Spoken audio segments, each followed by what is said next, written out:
Sumugod ang mga tauhan ng CIDG sa lugar na ito sa Rosario, Batangas matapos makatanggap ng impormasyon hinggil sa umunoy kinaroroonan ng negosyanteng si Charlie Atong Ang.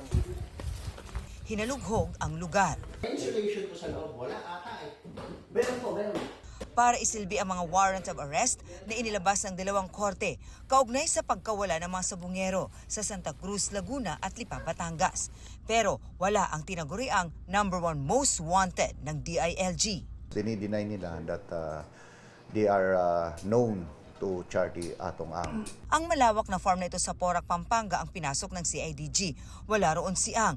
Pero inamin ng may-ari ng farm na doon kumukuha ng manok ang negosyante. Nakausap din namin yung mismong may-ari at sinasabi niya, oh yes, magkakilala sila way back nung sa online sabong dahil doon kumukuha ng mga manok para doon sa mga laban.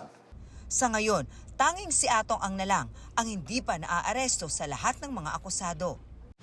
Simula nang lumabas ang warrant of arrest kay Atong Ang, mahigit 10 lugar na raw ang pinuntahan ng mga otoridad pero bigo pa rin silang mahuli. Ang ngayon itinuturing na most wanted sa bansa. Naniniwala ang CIDG na nasa bansa pa rin si Ang. Napaghandaan na niya ito. And as I said, he has the resources. He has circle of friends. He has properties na pwedeng na nagagamit niya para sa kanyang pagtatago. From time to time, nagmo-move siya.